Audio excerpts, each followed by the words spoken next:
Hello everyone, I hope you all are fine. So this is our part number 3 of the linear regression. Linear regression की पहले ही 2 videos upload हो चुके हैं econometric same 4 के लिए. आप जाके उनको देख सकते हो. उसका प्लेलिस्ट का लिंक आपको comment section and description box दोनों में मिल जाएगा. बस आज की वीडियो लास्ट पार्ट रहेगी लीनियर रिग्रेशन एनालिसिस के लिए एंड हम यहाँ पे सारी चीज़ें एकदम अच्छे से कवर कर लेंगे. ठीक है, उसके बाद जो भी आपके आएंगे इकोनोमेट्रिक्स के भी माइक्रो के भी वो आपके वन शॉट से ही आएंगे. ठीक है, अभी के लिए ये देखते हैं. ठीक है, तो ये है प्रॉपर्टीज़ ऑफ OLS एस्टिमेटर्स. मैंने पिछली वीडियोस में एक्सपेक्टेशन एंड वेरिएंस को वेरीफाई करा था. ये पता लगाया था हमने कि हमारा β1 हैट और β2 हैट जो है वो अनबायस्ड एस्टिमेटर होते हैं हमारे β1 एंड β2 रिस्पेक्टिवली. ठीक है, तो अब हम OLS एस्टिमेटर्स यानी ऑर्डिनरी लीस्ट स्क्वायर एस्टिमेटर्स की प्रॉपर्टीज़ को यहाँ पे ध्यान से देखेंगे. ठीक है, एंड इसका जो चांसेस है पेपर में आने का काफ़ी ज़्यादा रहता है. तो पहली प्रॉपर्टी जो यहाँ पे रहती है वो रहती है sigma EI equal to 0. EI का मतलब हम यहाँ पे कुछ लोग इसको म्यू आई हैट भी लिखते हैं. ठीक है, तो इसको आप ऐसे भी लिख सकते हो, ऐसे भी लिख सकते हो. तो ये पहली प्रॉपर्टी है OLS एस्टिमेटर की. सेकेंड प्रॉपर्टी जो हमारी होती है कि हमारा जो मान लो सपोज हमारी ऐसी लाइन है β2 x बार.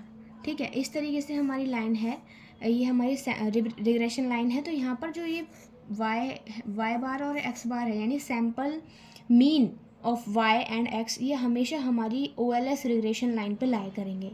ठीक है, it will always lie on the regression line. ठीक है, तो सेकंड प्रॉपर्टी ये है. थर्ड प्रॉपर्टी हमारी ये है कि जो हमारा सम होगा किसका होगा, EI का एंड हमारा YI हैट का, वो हमारा होगा हमेशा 0. ठीक है, वो हमारा हमेशा क्या होगा, 0 होगा. तो ये 3 मेजरली प्रॉपर्टी हैं जिसका आपको ख्याल रखना है. ये आपका होगा और एक और आप लिख सकते हो कि सिग्मा EI XI ये भी क्या होगा, आपका 0 होगा. तो दीज आर द 4 प्रॉपर्टीज जिनको आपको अपने क्वेश्चन में अप्लाई करना है. ओके, तो ये तो थी आपकी प्रॉपर्टीज़ के बारे में कि आपको ये 4 प्रॉपर्टी एकदम अच्छे से याद हो जानी चाहिए. Okay, now moving forward. अब ये वाली जो प्रॉपर्टी है वो आपकी प्रूफ करने के लिए भी आ जाती है. ठीक है, इस प्रॉपर्टी को हम कैसे प्रूफ करेंगे वो भी आपको पता लग जाता है. तो सिंपली इस प्रॉपर्टी को प्रूफ करने के लिए EI YI हैट. ठीक है, YI हैट को हम इस तरीके से लिख सकते हैं β1 हैट प्लस β2 हैट XI. हमने पहले भी पढ़ रखा है. ठीक है, तो हम लिख देंगे β1 हैट प्लस β2 हैट XI. ठीक है, एंड अब इसको हम अंदर इसकी मल्टीप्लाई कराएंगे तो हो जाएगा β1 hat sigma EI plus β2 hat sigma EI XI. ठीक है, तो आपको ये पता है कि ये वाली प्रॉपर्टी से ये चीज़ जो है ये 0 हो जाएगी यानी कि β2 हैट इंटू 0. एंड ये वाली प्रॉपर्टी से आपकी जो फर्स्ट चीज़ है ये आपकी 0 हो जाएगी यानी β1 हैट इंटू 0. ठीक है, प्लस मीन्स दिस चीज़ आर 0. मतलब हमने यहाँ से ये वाली प्रॉपर्टी को प्रूव करा इन दोनों प्रॉपर्टीज़ के यूज़ से. ठीक है, अब एक इम्पॉर्टेंट रिजल्ट और पूछा जाता है आपसे, वो आपसे पूछा जाता है कि प्रूफ करो कि हमारा जो सैम्पल मीन है of R YI that is equal to your sample mean of fitted YI estimated YI. ठीक है, this is actual YI. Okay, so आपका जो sample mean of actual YI is equal to sample mean of fitted YI. ठीक है, उसको हम कैसे proof करेंगे, ये आपका काफ़ी इंपॉर्टेंट चीज़ यहाँ पर पूछी जाती है. जैसे कि आप सभी को पता है कि सिंपली आपको ये शुरुआत करनी है कि हमने जैसे पढ़ा था कि YI हमारा किसके इक्वल होता है, β1 हैट प्लस β2 हैट XI. ठीक है, एंड ये आपकी क्या होती है, ये आपका हमारा ये SRF हो गया. ठीक है, एंड आपका ये YI बार भी अगर हम देखें, ठीक है, तो YI बार यानी कि हमारा यहाँ पे, तो हम ये कैसे लिख सकते हैं, β1 हैट प्लस β2 हैट XI. ठीक है, एंड यहाँ पर हम चूँकि यहाँ पर एस्टिमेशन नहीं लगा रहे तो there is a chance of error. Okay, there is a chance of error. तो it means this will be R EI means UI hat. Okay, सब हैट में तो यहाँ पर UI भी हैट में है. तो अगर हम इन दोनों इक्वेशंस को माइनस कर देते हैं तो हो जाएगा YI minus YI bar YI hat and that is equal to your E I, क्योंकि ये दोनों चीज़ तो सेम है तो ये तो कट जाएंगी, ठीक है। If we are deducting these two equations 1 and 2, तो दिस इज़ आर रिजल्ट कि हमारा जो ई आई है वो Y I minus Y I hat के इक्वल होगा। ओके, अब हम क्या करते हैं, अब हम दोनों साइड क्या ले लेते हैं, समीशन ले लेते हैं। समीशन लेंगे तो ये summation Y I minus summation Y I hat summation E I. Summation ई आई क्या होता है 0, एंड समीशन वाई आई क्या होता है वाई बार एन वाई बार, ये होगा minus N Y I hat का बार, ठीक है। तो ये हमारा n जो है कॉमन आके यहाँ पे चला जाएगा, तो that will also become R 0। तो it means Y bar equal to Y I hat bar, और वाई आई भी ना लगाऊँ तो खाली यही, ठीक है। तो Y bar equal to Y hat bar, तो दैट इज़ योर रिजल्ट जो हमें प्रूफ करना था। तो इस तरीके से तुम इसको भी प्रूफ कर सकते हो। Okay, so now moving forward, अब हम बात कर लेते हैं एक इम्पॉर्टेंट कॉन्सेप्ट की, वो है आपका गुडनेस ऑफ फिट। तो वाई आई होता है वो Y I hat plus E I होता है। हमने पहले पढ़ा था कि E I equal to Y I minus Y I hat, ठीक है। तो उसी को हमने मॉडिफाई करके यहाँ पे लिख दिया है, क्लियर है। अब इसको हम सॉल्व करेंगे। अगर मैं इन दोनों साइड्स में वाई बार माइनस कर दूँ, यानी subtracting Y bar both sides, ठीक है, and then taking summation of this whole, ठीक है। After taking summation let's consider this and this as square term, means squaring both sides. So this will become sigma Y I minus Y bar का square sigma Y I hat minus Y bar plus का E I का square. तो ये इसे ए मान लेंगे, इसको B मान लेंगे, ए प्लस बी के होल स्क्वायर की आइडेंटिटी ब्रैकेट के अंदर खोलेंगे, ठीक है। इसको ऐसे ही रहने देंगे। देखो आपको ये वाला फॉर्मूला और ये फॉर्मूला कुछ आइडेंटिकल से लग रहा होगा। ये क्या था हमारा एस एस टी एक्स मतलब टोटल सम स्क्वायर, और ये S S T of Y हो जाएगा, क्योंकि यहाँ पे वाई है, यहाँ पे एक्स था तो एक्स, यहाँ वाई है तो वाई, तो ये हो जाएगा एस एस टी वाई, ठीक है। अब देखो इसमें हम अंदर इसका फॉर्मूला खोलेंगे, ए प्लस बी के होल स्क्वायर का A square plus B square minus plus है ना, तो प्लस 2 इंटू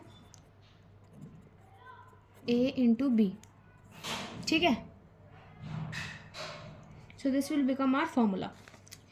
अब देखो यहाँ पर हम इसका समीशन अंदर खोलेंगे तो क्या होगा, अंदर जब हम समीशन यहाँ पर देखेंगे तो यहाँ पर हमको ये पता लगेगा कि sigma Y I hat minus Y bar का square plus sigma E I का square plus sigma into 2 Y I hat minus Y bar into E I, ठीक है।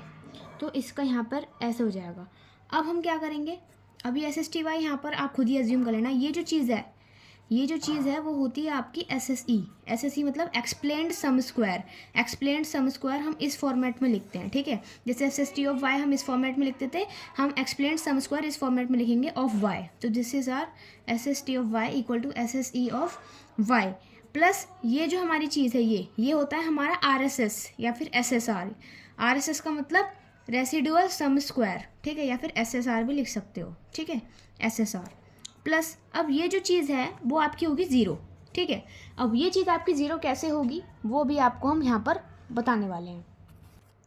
सिंपली जब आप इसको ओपन करोगे तो ये हो जाएगा 2 Y I hat E I minus 2 Y bar E I, ठीक है। एंड देन ये हमारा हो जाएगा 2 यहाँ पर निकल जाएगा, ये हो जाएगा Y hat E I minus 2 E Y bar E I, ठीक है। तो इस तरीके से आपका ये चीज़ आपको यहाँ पर देखने के लिए मिलेगी, ठीक। अब आपको यहाँ पर क्या करना है, अब आपको यहाँ पर ये जो चीज़ है वो आप अगर फर्दर सॉल्व करोगे तो दैट विल बिकम आर 0, ठीक है, क्योंकि आपने ये वाला भी चीज़ पढ़ी होगी कि सिग्मा ई आई हमारा 0 होता है, सिग्मा एक्स आई ई आई ये भी हमारा 0 होता है। इन दो प्रॉपर्टीज़ का यूज़ करके when you will come to this solution, when you will come to this portion then you will ultimately get 0। Okay, so ये चीज़ आपकी 0 होगी, यानी अल्टीमेटली हमको रिजल्ट क्या मिला, ये हमको रिजल्ट मिला, यानी S S T equal to S S E plus S S R, ठीक है। तो ये बहुत इंपॉर्टेंट रिजल्ट है, ठीक है, एंड आपको इस रिजल्ट का यूज़ बार बार करने को मिलेगा, ठीक। यहाँ पर अगर आप इस पूरी इक्वेशन में एस एस टी से डिवाइड करोगे तो हो जाएगा S S E upon S S T plus S S R upon S S T, ठीक है। तो ये आपका एक और रिजल्ट यहाँ पर बनता है। ठीक, अगर आप 1 minus S R upon S S T equal to S S E upon S S T ये कर देता हूँ, ये आपका एक रिजल्ट बन जाता है, ये आपका एक रिजल्ट। अब ये जो चीज़ होती है ना, ये आपके आर स्क्वायर के इक्वल होती है। R square is the most important thing जो आपको यहाँ पे ध्यान रखनी है, जो है आपका कोरिलेशन कोफिशिएंट।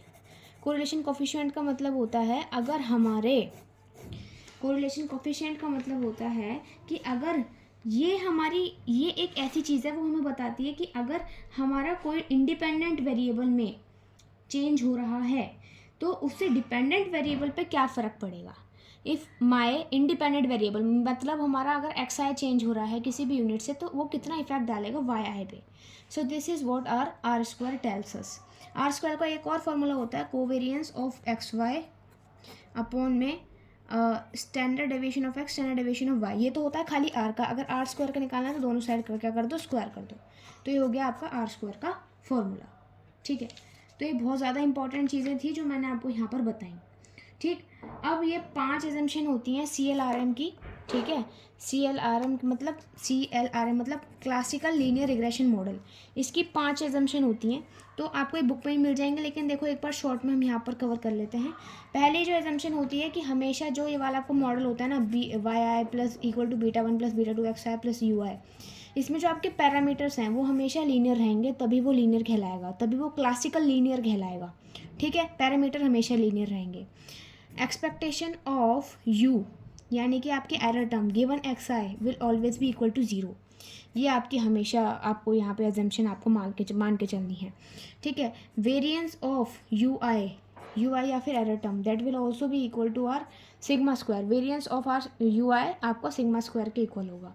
ठीक है, एंड एक और एजम्पशन जो यहाँ पे आपको देखनी है कि अगर आपको कोवेरियंस लेना है यू आई और यू जे में, तो वो आपका हमेशा 0 के इक्वल होगा जब आई जे के इक्वल नहीं है।